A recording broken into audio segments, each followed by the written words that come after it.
I'm Ruth and this is my brother Hugh. We're visiting the USA from Scotland, and a few days ago we set off from Boston in this huge RV with one goal: drive 1,500 miles to Miami. We only had 4 days to do it before Scotland's next World Cup match, and before this RV had to be returned. Arrive in time to drop your vehicle at 4 o'clock in Boston. Today we're finally entering Florida, but the clock is still ticking. Here's how our USA road trip really ended. Where are we going now? Miami.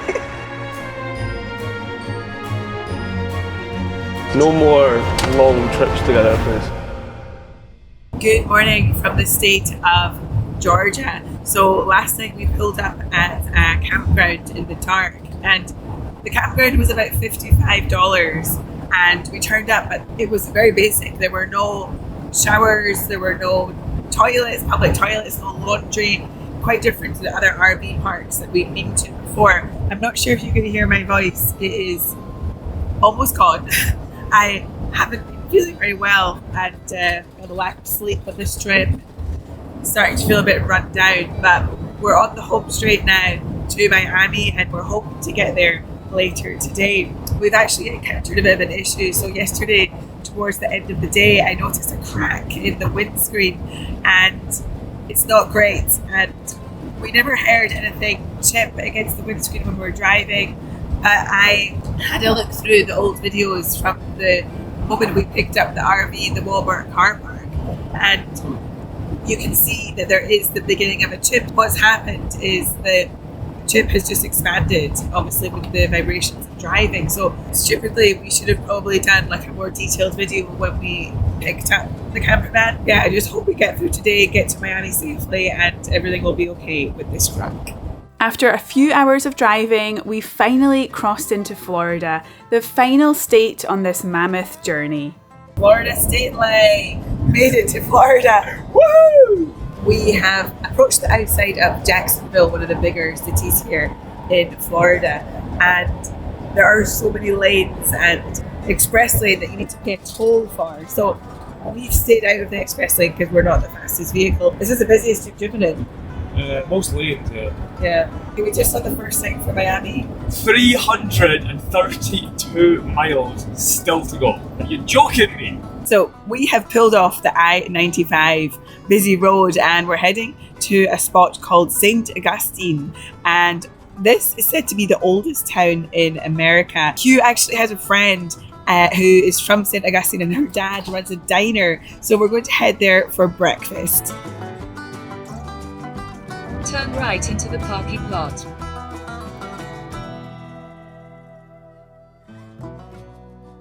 We managed to get the huge RV parked on the grass outside the diner. We have made it now to the beachside diner. It looks so busy in there, and it looks like a really cute traditional diner. So let's go in.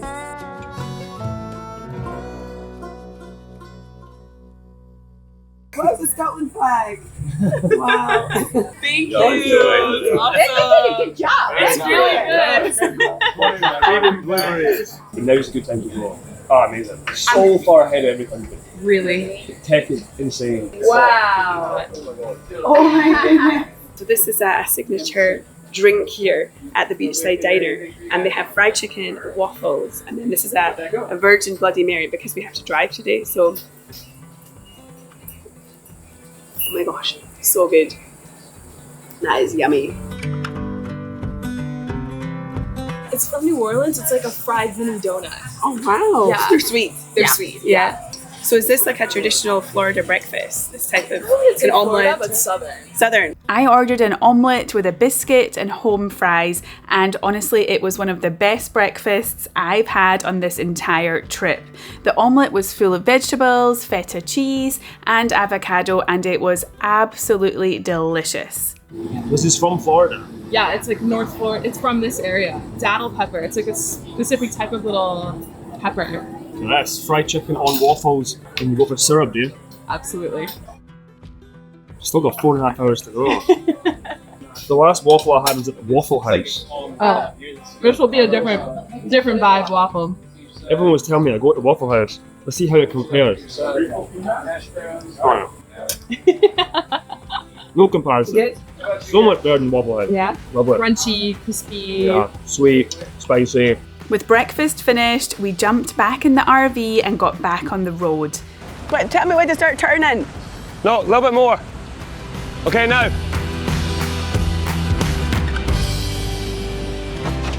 Easy boys. Very experienced. Right, where are we going now? Miami. The breakfast in the beachside diner, I think that's been my favourite meal in the whole of America so far. So good. We're now hoping to put our final amount of gasoline into the camper van because we want to try and get to Miami without topping it up again, but not to put too much so that when we arrive back, it's empty.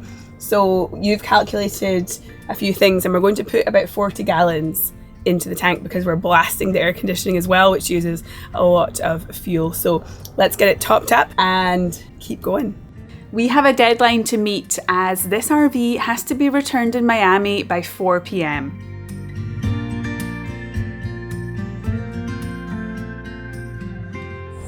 Why is it so slow? I don't know. You're all day. Like 2 gallons out of 40. Very slow. My first impressions of Florida so far is obviously it's really hot, but I've seen so many people out jogging and a lot of people really into exercise. And at the diner, there were a lot of healthy options on the menu, like an egg white omelette and things like that. All okay, Hugh? It's so slow. I'm going to go use the toilet in the van before we go. No, I've emptied it. Go in Dunkin' Donuts. Use their toilet. It's getting busy now. It is getting quite busy. Actually, every single lane is full of cars.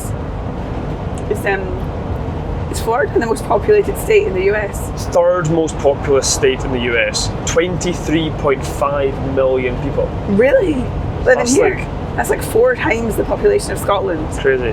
Most is California. 40 million. 40 million? Then Texas, Really? New York's 20 million, and Pennsylvania 13. If Florida were its own country, its population would be similar to Australia. Wow. Is the I-95 the busiest highway in America? Yes. It's the busiest and most important highway corridor in the US. It runs about 1,900 miles from Miami all the way to Houlton. 110 million people live on this corridor.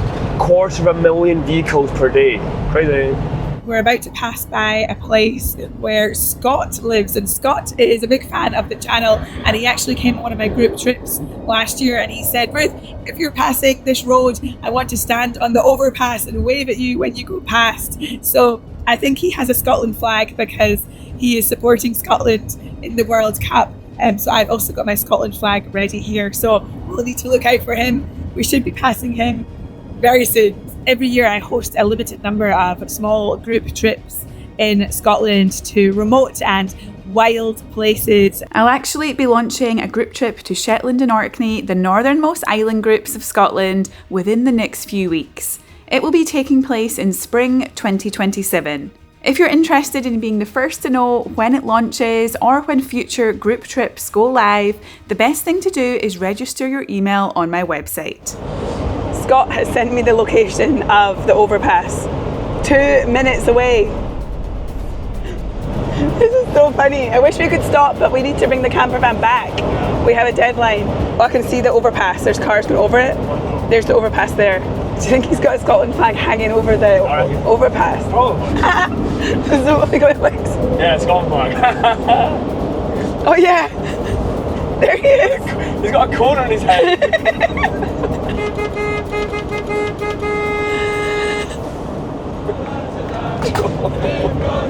Yeah! Scott. Come on, Scott! We've been discussing who's going to do the final stretch into Miami, and we've decided it'll be Hugh. Yeah, I got me fine. Yeah, you're going to do it. Okay, thank you, Hugh. We are now cruising straight for downtown Miami, and Hugh has entered the express lane. 50 cent, absolute bargain. Maybe it's like 50 cent every certain amount of meters. I've no idea. Here comes a monster truck thing, Mars thing, look. Oh my goodness, a Cybertruck. Cybertruck. They look so futuristic, don't they? Monster Wow, truck. there's all the regular lanes on the right side there. So we were cruising along, and it's chopped off about 20 minutes from the journey time. So it was saying an hour, and it cut it down to 39 minutes by going in the express lane. But it's difficult to drive because of the wall or the poles on the right hand side, and this vehicle is massive, so a little bit tight for my liking. You know, for me, my favourite thing actually about this trip has been spending time with Hugh, my brother, because I haven't seen you for a while. Like, Hugh doesn't live in Scotland. I know it probably seems ridiculous what we've done, like driving this whole distance, but we felt like wanting to like do something adventurous, take on a challenge rather than just flying there. And it has been that. It has been a memorable experience, and we've had like great conversations on the road. The way I usually travel in Scotland is to do slow travel to really experience places really properly, and I so wish I could do that for all the different states that we visited on this trip. I definitely would like to come back sometime and explore more of the United States. In hindsight, maybe this wasn't the best idea. Maybe we underestimated the length of the journey, especially in this huge big vehicle, but no regrets. It's going to be a memory that we have for our whole entire lives. You're doing so well. I don't think I could do this. So there's now 4 lanes here. 1, 2, 3, 4, 5. 4, and then if you include the express, you have 6. And then there's another like lane coming in, so it's 7. The gas levels are too high for my liking. Really? We've got just under a quarter of a tank. Gosh. Here it is. Miami. Miami just sounds so exotic, doesn't it? I just have a really exotic image of Miami. So we actually came to Miami when we were children. We had a family holiday to Florida. We had some relatives living in Fort Lauderdale, which is just north of Miami. But we were kids and we went to Disney as well. There's a wall here, be careful. I love a good wall. I hate driving against the wall. It's awful. That's very Miami, isn't it? Oh yeah, look at that view. Palm tree. Palm trees. Left. Let's follow him. At the light, turn left onto Northwest 27th. Can we go through that bridge? Yeah. Is he coming over as well? Yeah.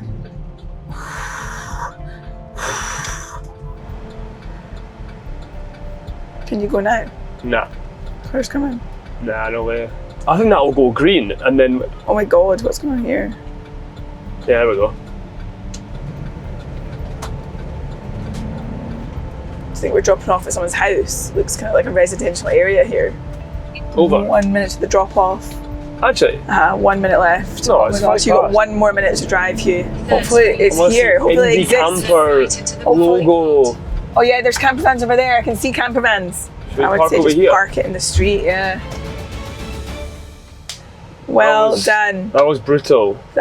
You've done such a good job in the traffic. No more long trips together, please. Look what's over there. The Indie Campers Return Centre. Let's go in. Yep, that's us. How was it? Anything you'd like me to know before you leave today? Was everything okay? Anything you want to just... No, not really. Can we go over all the little details together? Yeah. Sure. Well, it was mostly to do with the pickup in Boston. We were at Boston Airport, then we were told you have to go 1 hour south. We had to pay for an expensive Uber to get there. We were told one address, we went there, no one was there. Eventually some guy turned up with this. It was all very unprofessional. The camper van wasn't clean. Outside also wasn't clean. We had to ask them to clean the windscreen. Our essentials kit was cancelled, so we then had no bedding, no plates, no cutlery, nothing for inside, no toilet paper, which we'd booked, so we ended up being delayed like 4.5 hours leaving. So did they only give you the vehicle just as empty, is, like, no gas. We turned it on, also it's like beeping, had to go to the gas station. We were delayed like 4.5 hours upon departure. We only had 4 days to do this trip. It's not been a good experience at all, actually. So yeah, we'll never be using this company again. So there was a chip in the windscreen when we picked it up, and then after the guy left us, we noticed it, and then as we were driving, it's also like gone down the windscreen as well, this one. Yeah, so the thing is, Boston is a brand new location that they opened up very quickly. Like, they don't even have a facility from what I They don't. know. It's very clear they don't. We had to go to a Walmart car park, Yeah. especially for the price. Like, we chose this company because it exists in our country, so we thought this is like a good company to go for, reputable, like rather than choosing one we hadn't heard of. But like, no, terrible. No problem. Okay, well, in the meantime, now that you have everything emptied, I'll just go ahead and just inspect everything. I won't keep you here for long. Just give me like 5 minutes to just take photos and look through everything, okay? Yep, okay. Before he was going to check the camper van, you have to leave a review. He said, go on your email, you have to leave your review. I said, it's going to take me hours to leave my review about this company, and I can't do it in 5 minutes. See, it says, without this review, they won't release your deposit. What a scam. But I just wanted to show you, like, from my end that Okay. everything's okay. Okay, cool. Like I said, the deposit automatically returns. Okay. So there'll be Maybe no more charges, because I've heard horror stories. You return No. the van, a week later, $1,000 is gone from your account. No. As you can see, to bill $0. Okay. So you've confirmed there'll be no more charges. Yeah. You've inspected the van and it's fine. Okay, cool. Okay, Yeah. great. Awesome. Okay, thank you. Yeah, I mean, at least from my end, that's everything that I have to do. But in terms of like what happened before, like you Yeah. got here, I guess they will have to. It's out of your hands. resolve Yeah, it yeah, with yeah. you. Okay, cool. Yeah. After returning the RV, I submitted a formal complaint to Indie Campers. To be fair, they did refund the early pickup fee, the cancelled essentials kit, and the Uber fare to collect the RV, which I appreciated. However, there was no compensation for the 4.5-hour delay at pickup in Boston and the disruption it caused to the start of our road trip. After the trip, I also looked at reviews on independent review websites rather than just the ones on Indie Camper's own website, and it seems our experience wasn't an isolated one. Thankfully, once all of that was behind us, we had an amazing time in Miami, and despite the difficult start, this ended up being a trip we'll remember for the rest of our lives. Thank you so much for watching and following along with this journey. In the next episode, I am heading to Canada for a completely different adventure. See you then.